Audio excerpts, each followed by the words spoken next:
Conditions in this camp in Sudan's Darfur region could hardly be more primitive for Sawa al-Mansour. Still, the 38-year-old widow has enough food these days for her 4 children and some refuge from the terror that she fled in her village about 3 hours away by foot.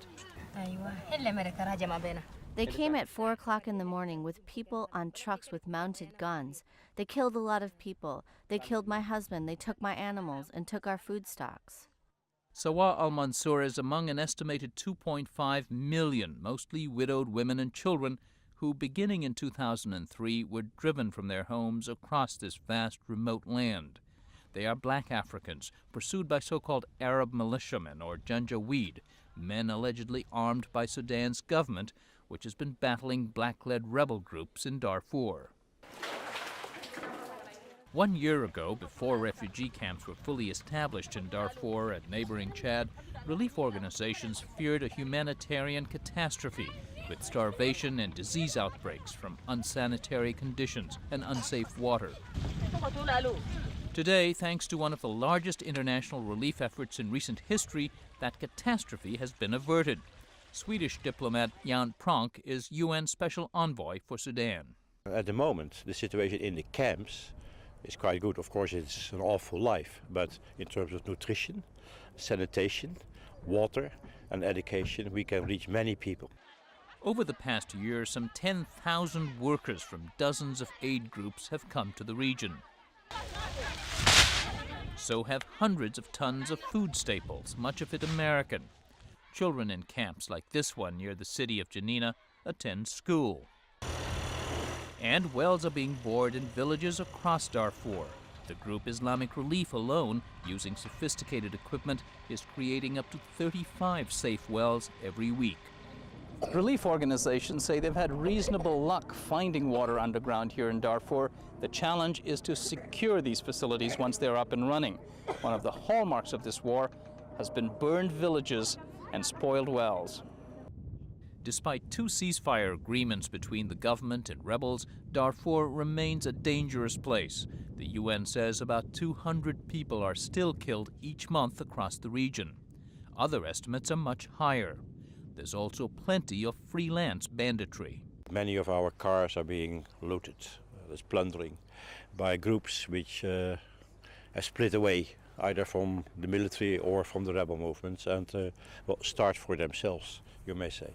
So the insecurity of the humanitarian workers is quite a problem for us. And for instance, in the place where we are now, which is Janina at the border of Chad, I had to decide to withdraw all the humanitarian workers for about 10 days back to the capital in order to assess the situation, because there were threats.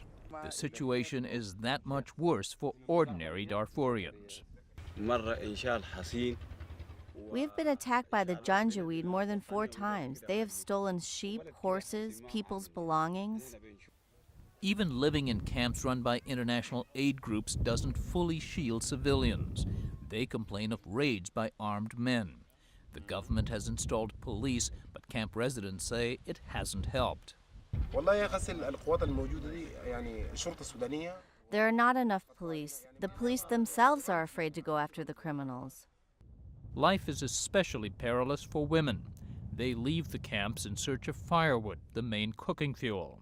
Dahabia Ramadan Siri says many camp women have been assaulted. It's become common. The people come and ambush us, they rape us. We're very afraid anytime we leave the camp.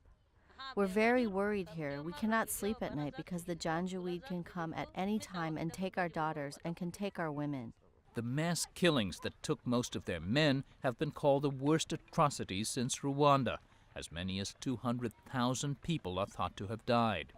Former Secretary of State Colin Powell called it genocide. Recently, the UN announced indictments before the International Criminal Court of leading figures in the Darfur killings, a move fiercely criticized by Sudan's government.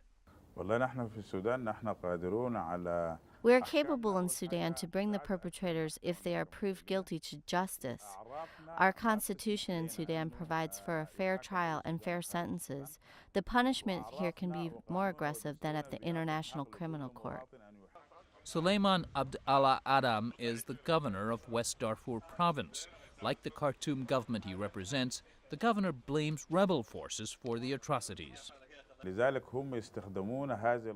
not the government of Sudan, not the government forces, but the opposition factions who are responsible for killing the people. They occupy these villages, and they use the people in those villages as human shields. Once they antagonize the people toward the government and make them lose confidence, they will be more able to draft the men from these people into the opposition movement. Whoever is to blame, and international observers mostly blame the government and Janjaweed militias, the conflict has made the marginal land here even less productive. Thousands of villages like this one, which was called Tabarik, have been literally burned out of existence. There's hardly a trace of the communities here that grew several different crops and raised livestock. Food production has been wiped out across a vast region of Sudan, and it will take years to recover. Today, Team 3C was tasked to conduct a routine patrol by road. One hope for a return of security and villagers is the recently formed African Union Peacekeeping Force. Even though its mandate is restricted to monitoring the ceasefire, aid workers say the troops' mere presence could deter violence. However, just 2,300 soldiers must patrol dozens of camps for internally displaced people, or IDPs, in a region the size of France. Western Section Commander Lord Sarfo, a Ghanaian colonel, says that number should be twice or 3 times its size. We have so many IDP camps, and to deploy to protect all these IDP camps will be a strain on our resources, and I've already said we don't have enough men on the ground. The greatest challenge is the terrain. Short distances, but you take about say 2 hours to cover a journey of only 40 kilometers. And here to use the helicopter would be a waste of resources. Absent firm security, there's little likelihood of getting Sawa al-Mansour to return to her village to rebuild her life. For the moment, ironically, the nutrition and health of many refugees is better than it was prior to the conflict in this impoverished region. Still, al-Mansour says what she had at home was her dignity. I didn't used to live in a place like this. In my house, I had a bed and many other things. Now I have nothing. In the village, I used to be independent. I didn't depend on anybody, and now I have to depend on others for everything. I can't even change my children's clothes. This is all we have. And even that may not last. The UN World Food Programme says it is running short of funds and will soon cut rations for Darfur's refugees by a half. A big worry is that a region already isolated by forbidding geography and limited media access will fade from the world's consciousness. Yusuf El Tayeb works for the aid group Islamic Relief. There is going to be donor fatigue, media disinterest, because old-fashioned stories fetch no headlines.